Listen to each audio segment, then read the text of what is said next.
cyber crime. When we say that very phrase, it evokes motion. It's serious, well-funded, and growing. The cybercrime effect on small business has had disastrous results for tens of thousands here in America this past year. Often, cybersecurity is run by vendors, and they purposely speak in code, using acronyms nobody understands. That's by design. We try really hard to simplify it for you, to translate it for you here. To put it into plain terms business leaders can understand. Why? So that you can focus on growing your organization.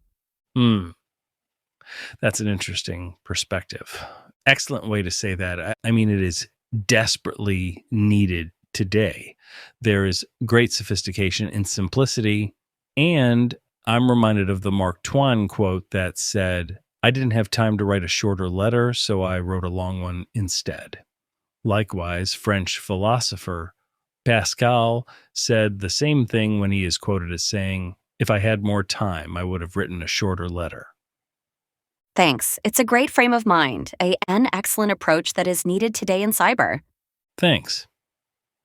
The question today is whether cybercrime and the need to improve your cybersecurity measures is a necessary evil or a golden opportunity. We dive into this. How what seems like a burden might actually be the key to unlocking growth. Unprecedented growth. Even more, it's a chance to finally master customer trust. So, settle in and let's get started. Welcome everybody to Cybercrime Junkies. I'm your host, David Mauro. I'm joined by our security researcher and producer known online as Jay Cyber. Welcome. Glad to be here. Love what we do here. That's an interesting perspective. Are you suggesting that small businesses should see cybersecurity as more than just a defensive measure? Exactly.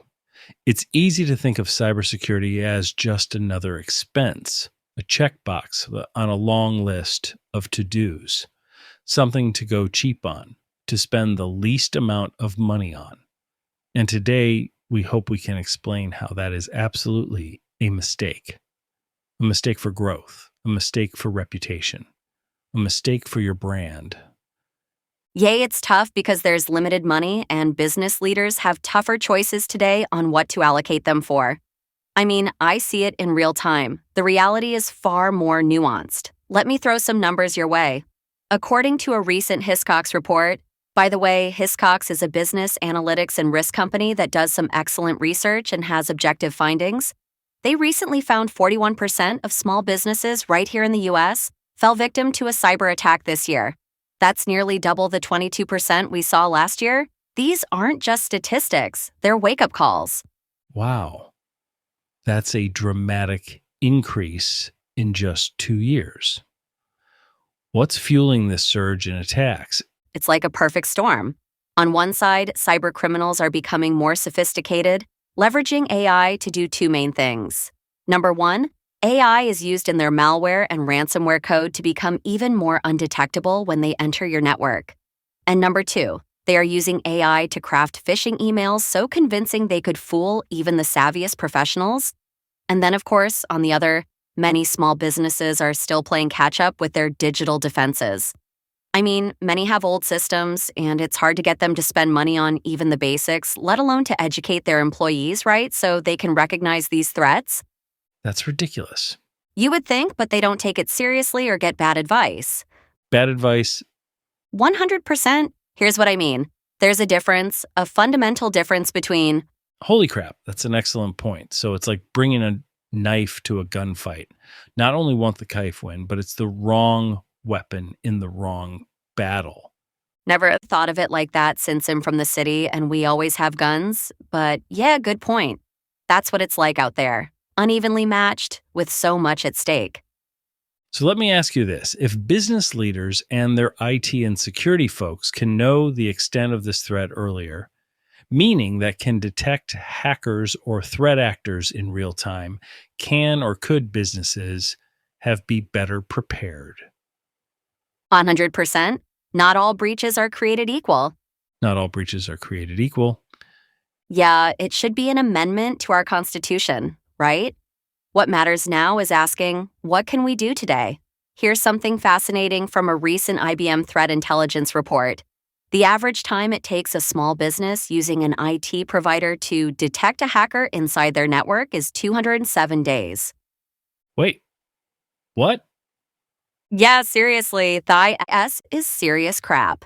Many small business hire small IT companies who tell their leaders they are secure. It's total BS. It's crap. They are IT experts, not security experts. I know, right. Can you help us understand? So explain the difference for the listeners.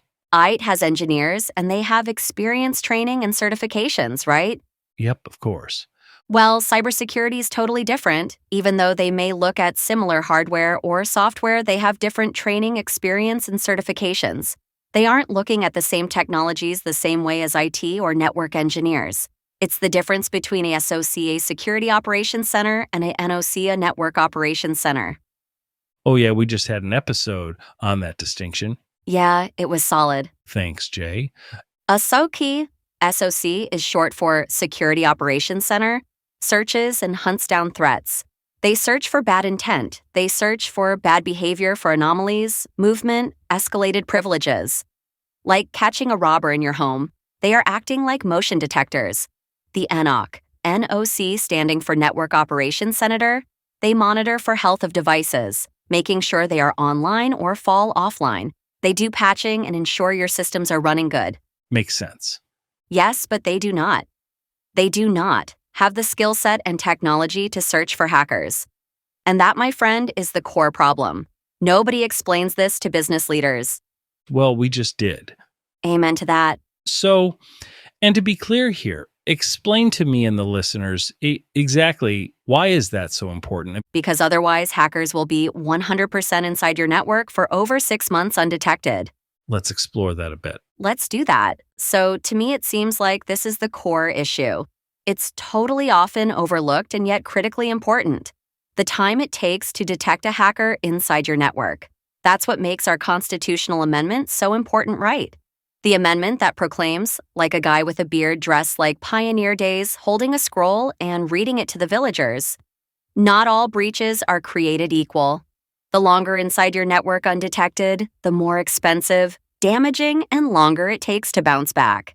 Hear ye, hear ye? Exactly, my friend. According to IBM's Cost of a Data Breach report, the average time to identify and contain a breach is a staggering 207 days.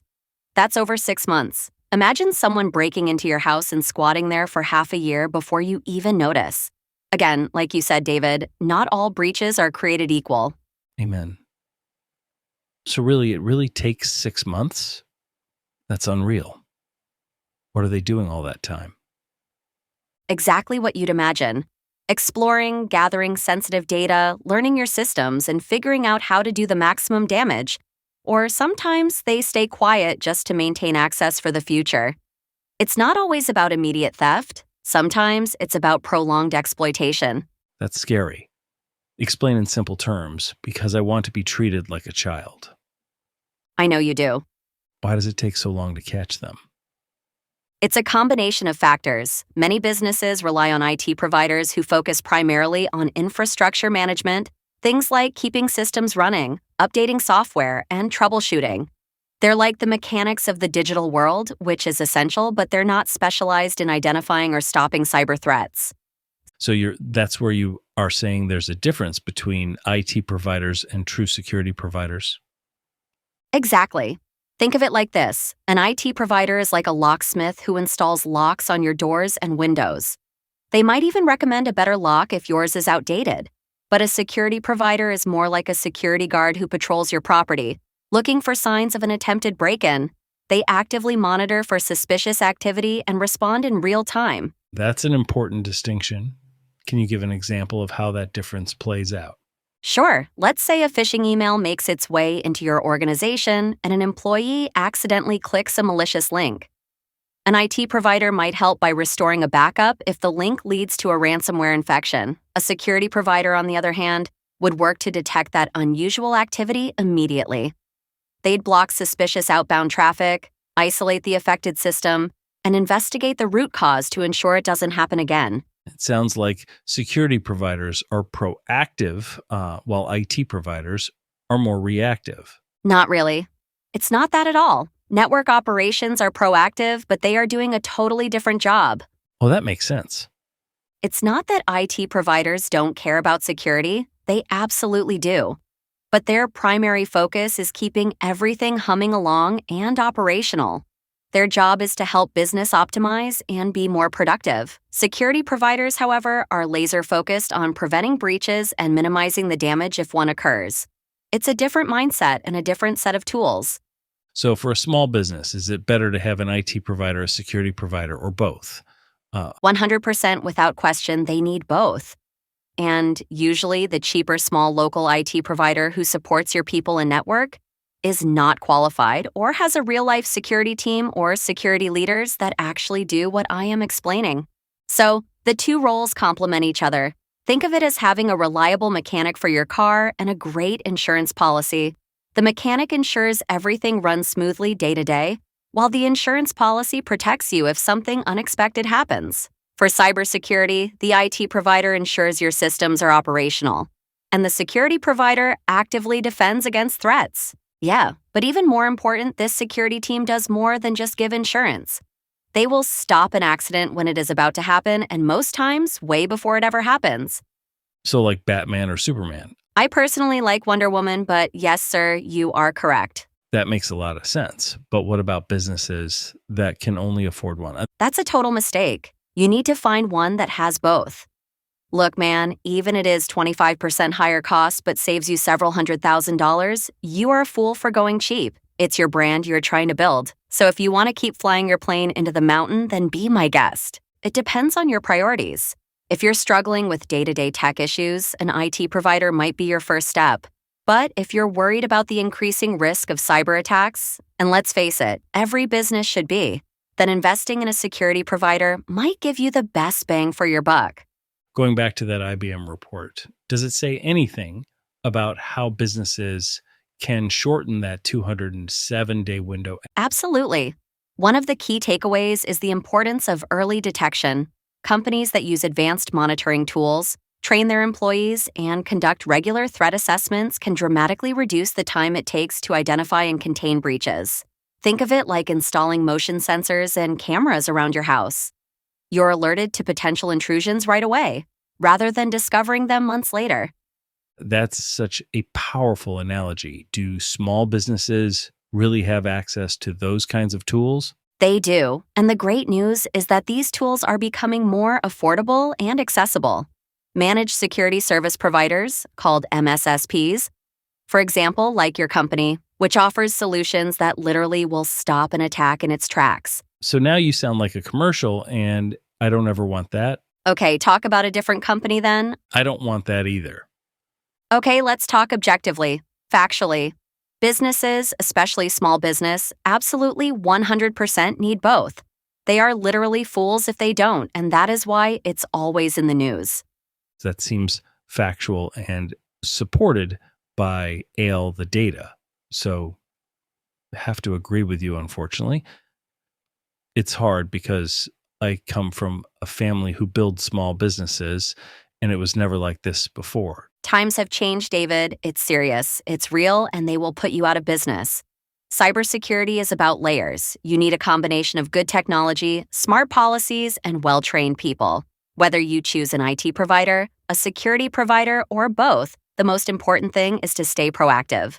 Don't wait for the storm to hit before you start thinking about an umbrella. Cybercriminals have embraced a volume over value strategy, aiming to hit as many targets as possible. That's such a concerning trend. So how are these cybercriminals breaking in?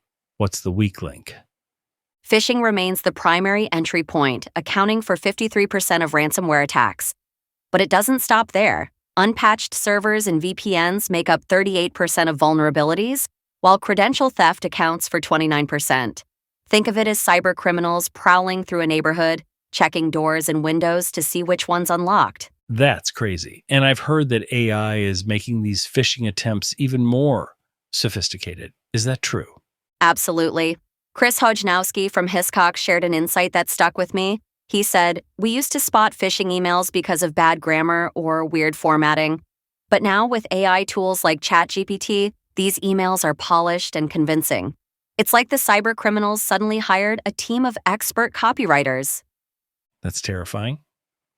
How are small businesses supposed to deal with this? The good news is AI works both ways.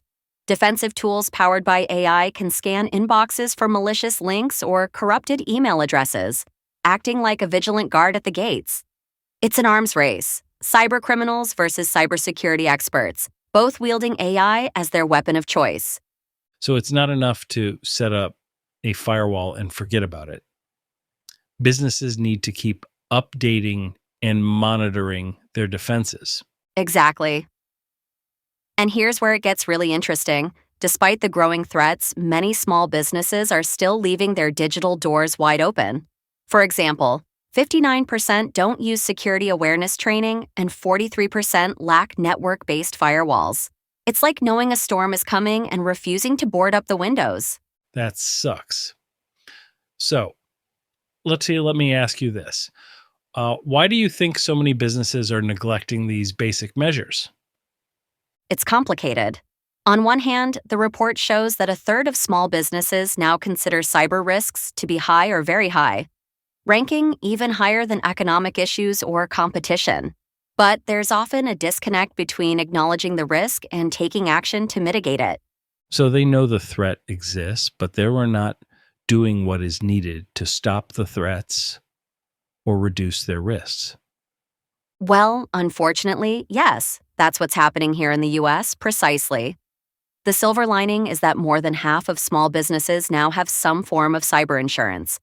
But insurance only covers what it covers and does not help customer trust that gets harmed or reputations tarnished. Plus, as Hojnowski pointed out, from a claims perspective, better trained employees are your number one defense. There's still a significant gap when it comes to education and training. That makes sense. You can have the best security system in the world, but if an employee falls for a phishing scam, it's game over. Exactly. But here's the flip side. Employees who are well-trained can be a company's first line of defense. They can spot threats and sound the alarm before any damage is done. Think of it as a neighborhood watch for your digital community. A human firewall. A human firewall. I love that analogy. How does the U.S. compare to other countries in terms of small business cybersecurity? Not great, actually. The US ranks kind of far behind European countries who take their privacy and cybersecurity more seriously. But here is the kicker.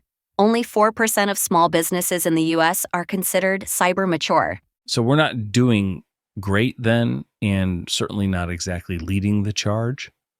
Right. The US falls behind when it comes to cyber expertise. It's a sobering reality check that underscores the need for continued improvement. No kidding. So what concrete steps can small business owners take to protect themselves? There are 3 key areas to focus on. First, invest in employee training. As we discussed, well-trained employees can make all the difference. Second, implement strong cybersecurity measures like firewalls, multi-factor authentication, and regular software updates. Third, consider cyber insurance to mitigate financial risks and provide a safety net in case of an incident. Those are great tips. Any other advice? Absolutely. Staying informed is crucial. The cybersecurity landscape evolves rapidly, and businesses need to keep up with the latest threats and best practices. And let's not forget, having an incident response plan is essential. Knowing how to respond to a breach can minimize damage and speed up recovery. That's a lot to take in. For small business owners juggling so much already, this must feel overwhelming. I get it. But think about the alternative. The average cost of a cyber ransom for small businesses was over $16,000 last year. That's money that could have been spent on growth, hiring, or innovation. Cybersecurity isn't just a cost. It's an investment in your future, an opportunity to build trust and resilience. When you put it that way, it's a no-brainer. Any final thoughts? Just this. Small business owners, you're not alone. There are resources out there, from government agencies to private firms, that can help you secure your business. Don't wait until after an attack to take action. And remember, cybersecurity isn't just about protecting data. It's about safeguarding your reputation, your customers, and your livelihood. Well said. Can we take a moment to address one last thing? What would you say to a small business owner who feels they're too small to be targeted? Oh, that's such an important point. A lot of small businesses fall into the "it won't happen to me" trap.